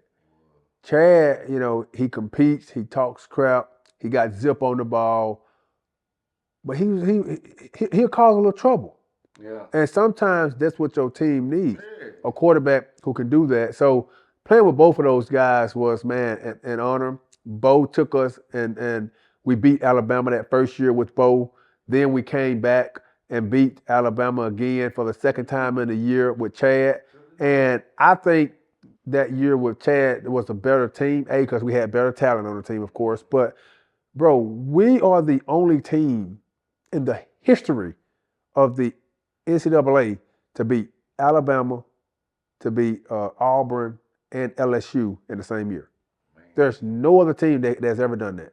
Man, and you know how bad that hurt me? I was at the game. I was at the game when y'all played Alabama. Yep. Me, Shad, me and a couple of my homeboys. And man, when y'all won, I was hurt so bad. But you know what my excuse was? Hey, my cousin played with Ole Miss, so I'm all right. And them 2 years, I ain't gonna say every year, but I kind of like, I know he a Bama fan. I'm just an SEC guy. A lot of people talk about me. Hey, as long as the SEC win, I'm good. So I always tell him, like, man, I believe, I always talk crazy, like, Mississippi State gonna get him this year. But I was real serious, like, I seen y'all who y'all had and stuff like that, and how y'all were moving. And they always have trouble with, what I'm saying, with people throwing on them. So I was like, hey, Ole Miss finna get these. Both them years now. Them 2 years they lost, I told him, like, hey, Ole Miss gonna get them, man. You crazy, man. I don't know if y'all remember now. they had them on the hook the third year. Yeah. It was 28-0 at halftime. So did. And Bama came back and won.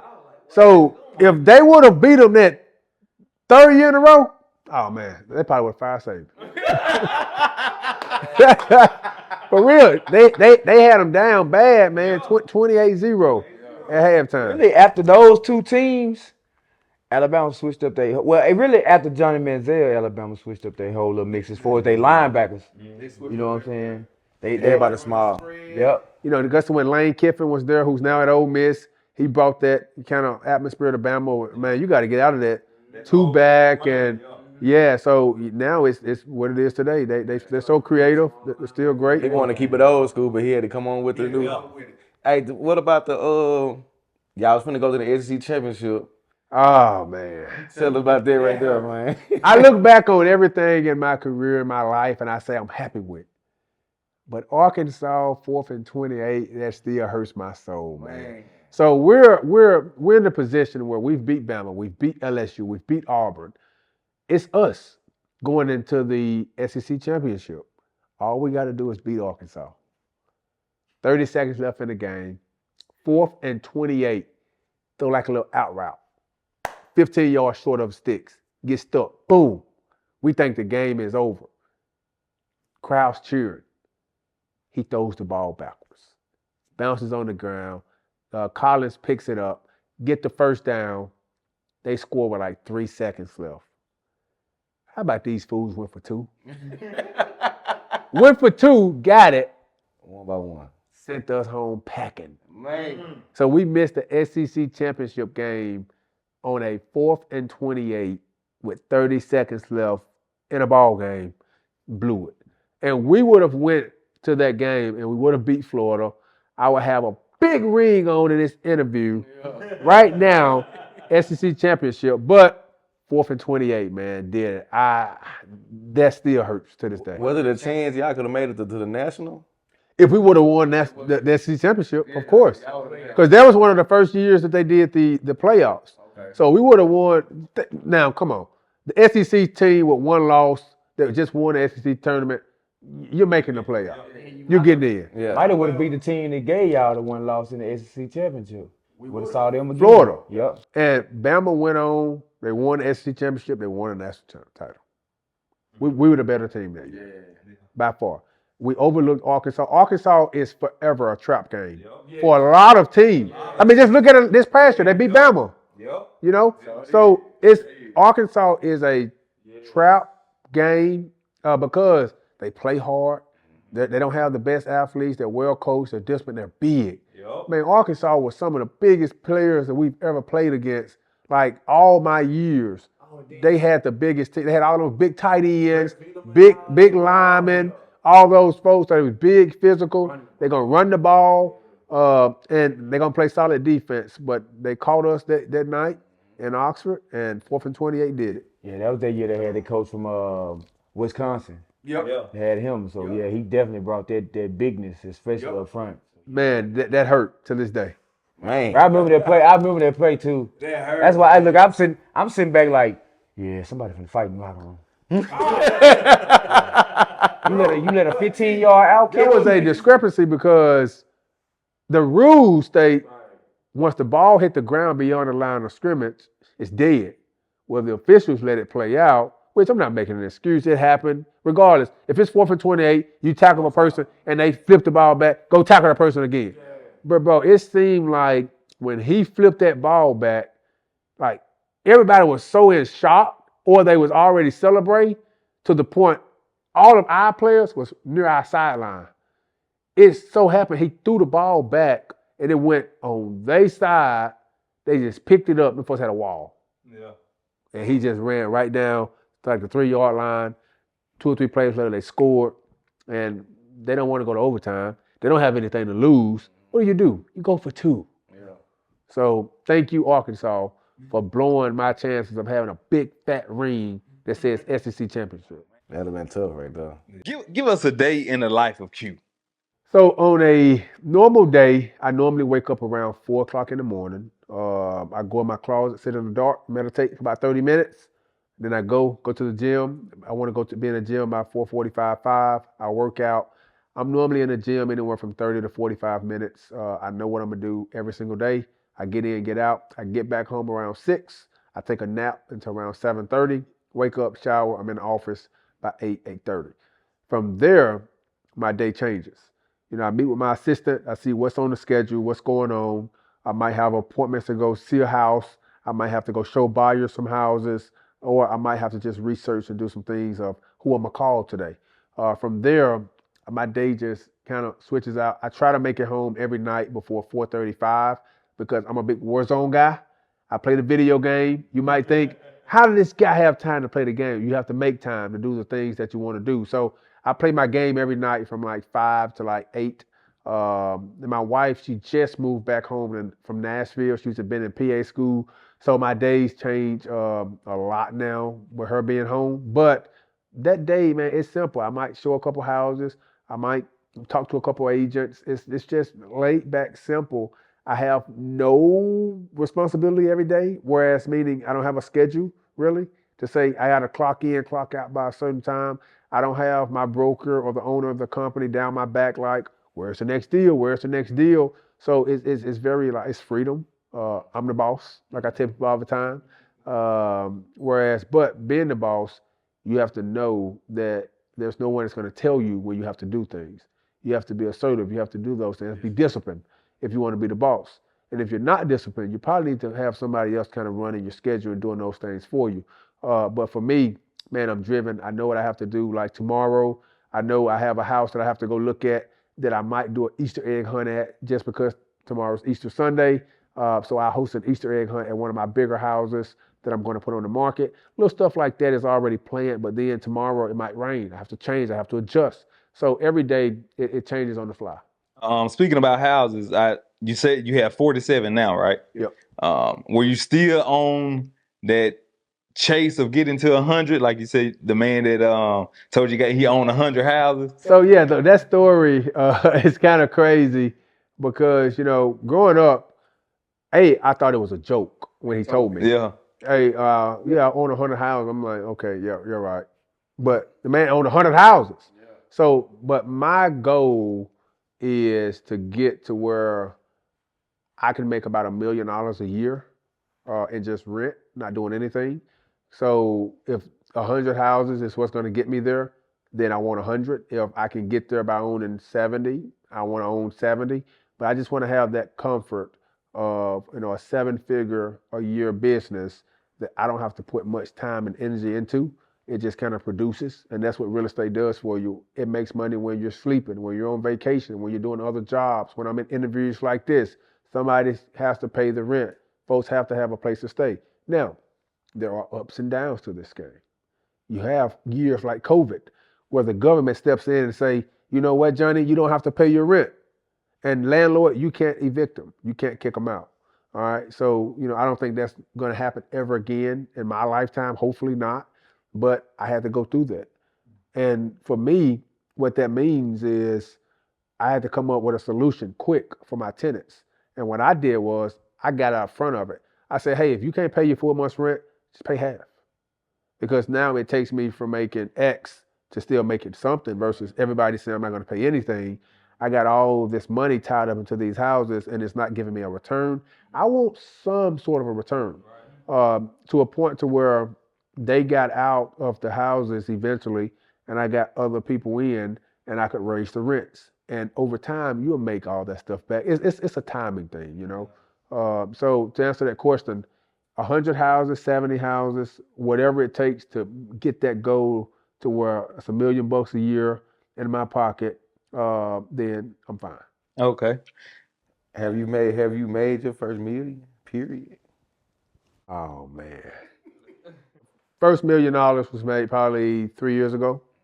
And then from there, I've had years where I've made 2 or 3 million in that year.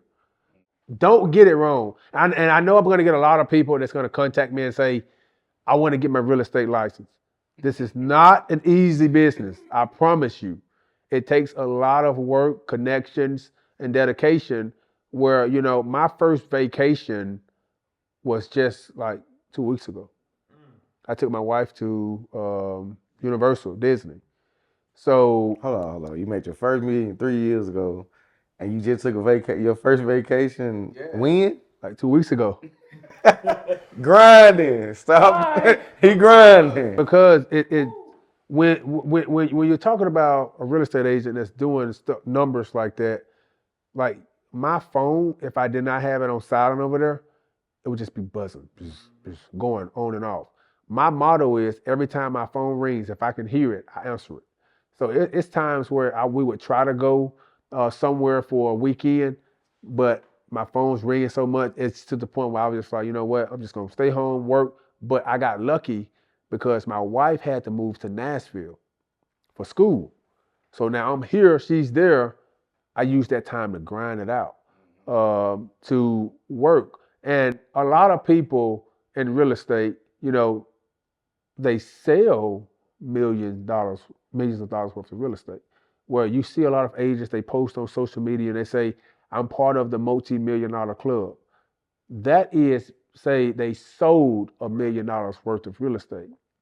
In my career, since I've started, this is year 4, I mean, I've made well over, let's say my net worth is about $10 million in the last 4 years based off of what I've made, what I've bought, and how my properties have appreciated. I got some money in the stock market, not much. I only invest in stuff that I actually understand and know. But it's now, how do you keep the millions? Right, that's the main How do thing. you progress? How do you take 10 to 20? How do you take 1 to 2? And here, I tell people all the time, if you can turn $1,000 into 2,000, you can turn $1 million into 2. You can turn 20 into 40.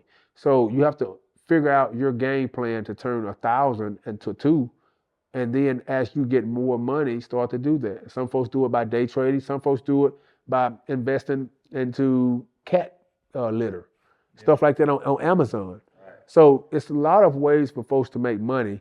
Don't think by sitting here, you see a young black guy who's somewhat figured things out to say, oh, well, crap, that's easy. You can do it. I want everybody to understand. You can do exactly what I've done, but it's not easy. And when I tell you the steps that you have to take, most folks shy away from it. Most folks don't want to go 60 days without making any money, but working 100 hours a week. Right. They don't want to do that. Right. To the point now where if I want to, I can work 0 hours a week and still make a decent living. Baby, you're gonna put that work in, and some gonna eventually come from it. It's going to eventually come from it. But most folks, they cannot work that hard for that long and don't see any results and continue it. They'll start to get a part-time job and they'll start doing this and they'll start looking at, oh, well, real estate's not working, maybe I should day trade. Whereas a lot of folks in the black culture, they got hip to the thing called Forex. A lot of black folks thought that was new. That's been here for years, 10, 15, 20 years ago. People have been trading Forex. But a lot of folks took that as this new way to get rich quick. And a lot of people lost a lot of money really fast, not understanding how those currencies fluctuate. And then with the years that we've had in the government, the US dollar, a lot of people was trying to short and trade the US dollar versus this, that, and the third. Whereas if you got money and then you have $100 bill and you put that money in the bank, it's not worth anything. Money is only worth something when you spend it. All right. So a lot of people, they say, I got $5,000, $10,000, $500,000, and it's all in a bank. Well, really, that's not telling me a lot about what you have. And then a lot of folks, what they do is when you're talking about money losing value, money in banks lose value because of inflation.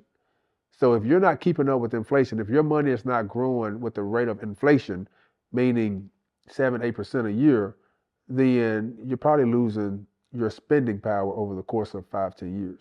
So what I've done is I put my money into real estate. My real estate pays me anywhere from 12 to 20% every single year based off my investment, because I only buy a house for investment purposes if the minimum that it's going to pay me is 12%. All right. So what that is telling me is, A, my money is coming back to me at a 12% interest return. I'm ahead of inflation. So meaning my money is growing when everybody else's money is kind of staying the same or decreasing. If you don't have that, and eventually what's going to happen is something like now will happen to a smaller extreme, hopefully, but a lot of folks are going to have to sell off some of their properties, and I want to be a person in position to buy most of that stuff. So, I mean, how did that, like, you know what I'm saying, your first million? I'm going back to your first million. You coming from the city you come from, our family. How did that make you, like, what was that feeling? You know what I mean? I really didn't feel anything because when you talk about making $1 million, okay, it's gone for me now. It's gone so fast because every opportunity I get to buy a property, I buy it. I go broke every single month. I look at my account right now, you would think I'm a poor man, but that's because I bought 3 houses this month. I spent over 600 grand this month. Oh, this month? So, but that same money, it pays me like $7,000 a month now. Right. You see what I'm saying? So I don't have all the money that I've made because I put it into these places. So that first million, I didn't see it really, because as soon as I got it, I got enough of it, I spent it out, but that's what keeps me to his question. How do you keep leveling up? Because I get rid of the thing that makes you the most comfortable, having a goose egg of money. If you got a goose egg of money sitting, your motivation to do anything decreases. Because, when you have more money than you can spend or do anything with and your bills are taken care of, then your motivation to go out and do anything is not huge. So what do? I get rid of what makes me comfortable. I get rid of the money. I don't have the money. Now, my bills, I got to spend 20 grand a month just on my staff, just on bills, just on insurance, my taxes, stuff like that. People that get refunds, let me tell you something. I'm probably about to hurt some feelings, but getting a tax refund is the worst thing you can ever do in the history of living life. And I'm gonna tell you why. Because what you have said is, I will let the government use my money, overtax me all year long, use my money to do all these crazy things to invest and make more money with, and then they're just going to give it back to me at zero interest. So you've allowed them to overtax you. That's all the tax refund is. It's because you allowed them to take more of what you could have been using yourself to potentially put it in an index fund.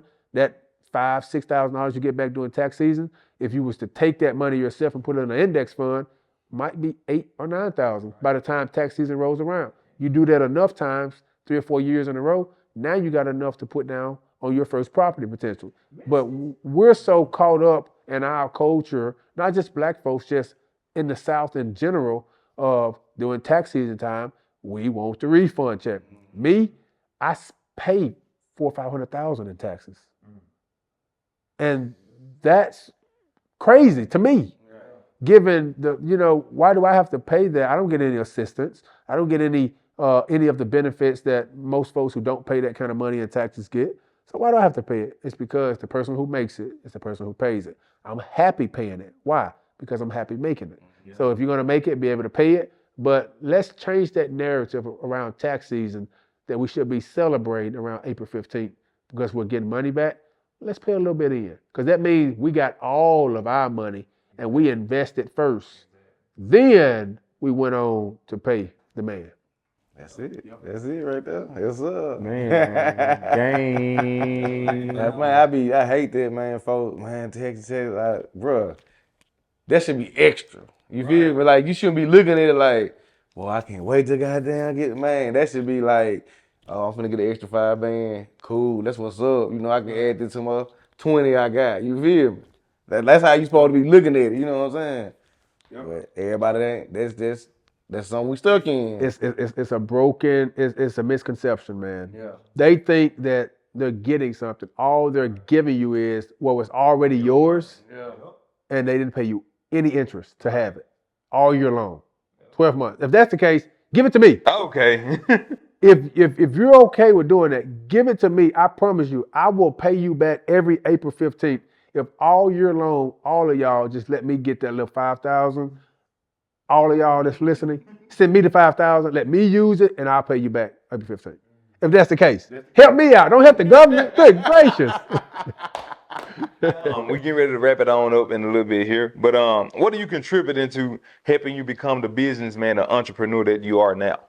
Yeah, I think growing up without it and then seeing folks with it, it shows me where I come from and where I need to be. It's all cohesive because I know people where I come from that has 200 or 300 houses. You know, it's a guy in Senatobia right now, older man. Granted, he is a white man. Yeah, I don't know many black folks that has it, but there is a person that has this stuff. So it's not about where I come from. That I can no longer use that as an excuse.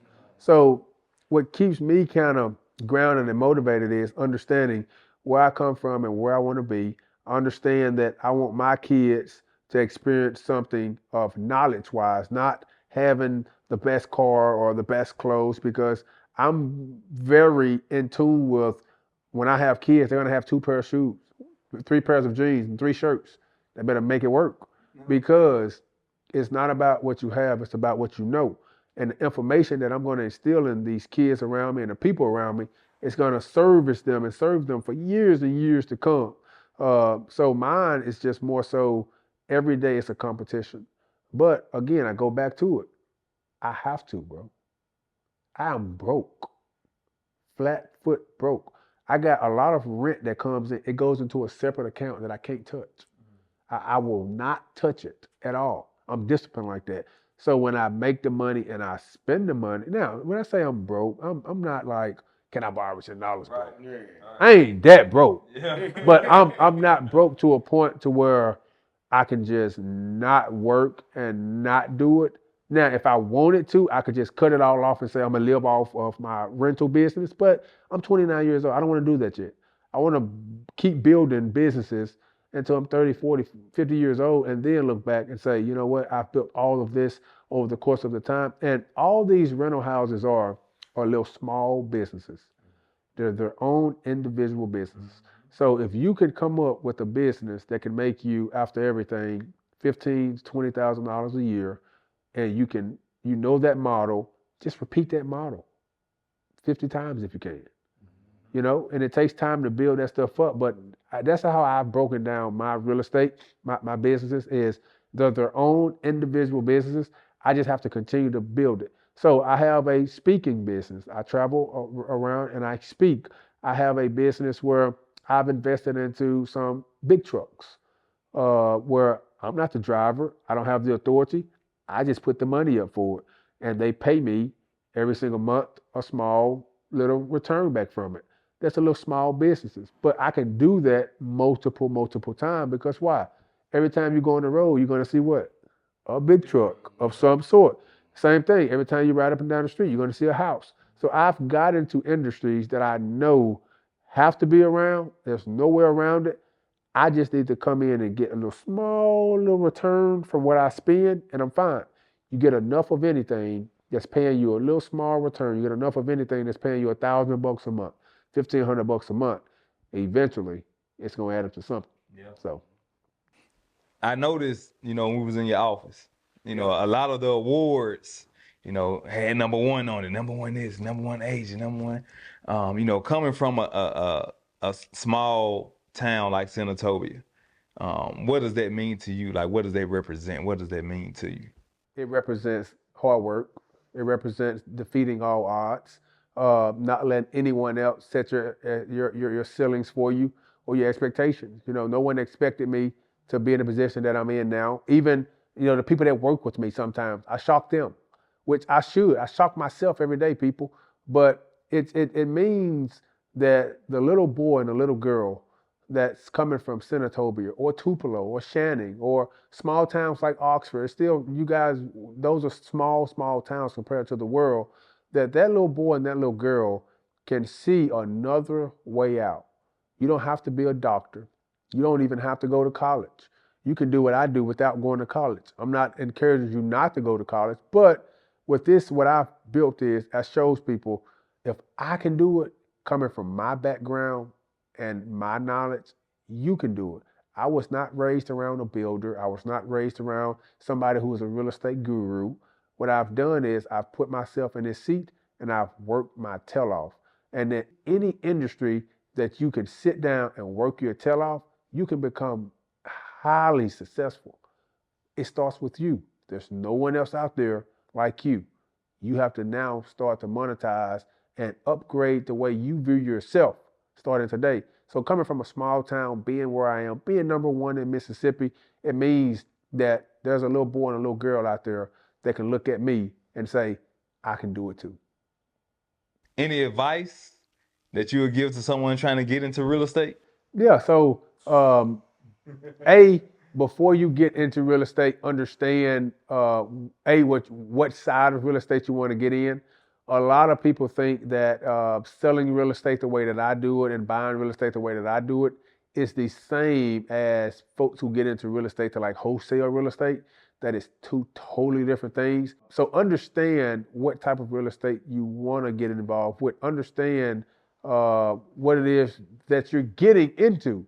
You know, you might want to get into the rental business. Do you want to be a property manager? Do you want to be an owner? Do you want to be an agent? Because being an agent comes with a lot of rules and regulations, and you have to do things the right way. You can also be an investor. Well, being an investor comes with a lot of responsibility of having your bank already approve you, understanding what you want to buy, understanding you have to have contractors and people that can do the work. So all this little stuff, if you want to get involved in real estate, it's very easy. You could take a course. You can finish that course in about 3 weeks. You can sign up with a brokerage and you can get licensed.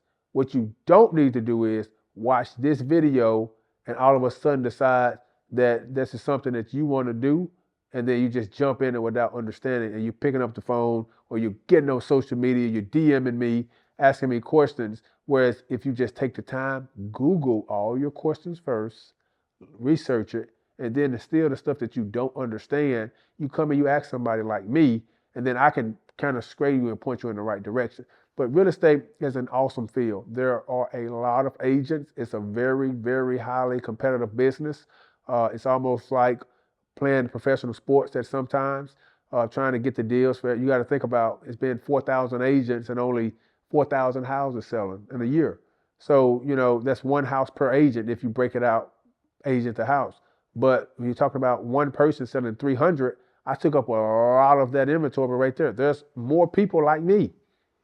They just number 2, 3, 4, 5. But, but you know, there's a lot of them out there that's selling a lot of real estate that you also have to compete with. So don't think that you're going to get into this business and get rich overnight. That is not the case. I was a lucky one because I put in that time and that work. But if you put in that time and that work, you can be a lucky one too. Now, closing, I want to get this on camera so everybody know. Your course, documentary, I know all of that got to be coming. So, holla at your boy. He was the only person that I was going to let shoot my commercial, to do anything like that. If you guys are out there, you need any sort of media, filming, podcast, video, movies, he's the guy to do it. Because listen, he drove from Tupelo today. He's been here since 10 o'clock this morning. It's almost 4. I don't think there's any independent media person that's working like that. Okay? We've moved mountains to make this day happen, and these guys was flexible, they're professional, they're doing the things the right way. So if I was to do something else, I'm for sure using them. If I'm going to use them, you should use them. We all should use them. Okay. A little commercial there, ain't it? And to piggyback on what he said, like, we love what we doing. Like, we ain't got paid. It's coming. It's coming. We ain't got paid, you know what I'm saying? So we doing all that traveling because it's something we love to do, you know what I'm saying? So it'll pay off later on. If it don't, I love it. I love it, you know what I'm saying? I'm here. Thanks for having me on. Thanks, Cub, for everything. Definitely drop some knowledge, parent. So, I appreciate it, man. Ooh, if you ain't do nothing else, like, you done motivated me. Like, I mean, I got that grind anyway. You know what I'm saying? Like, I put that grind in Pee Wee football. So, You know what I'm saying? So yeah, so you definitely motivate me for further stuff. You know what Bro, I'm saying? So this was yeah. a big blessing because like you said, we don't get paid for it, but the payment comes with the knowledge that we receive. Yeah.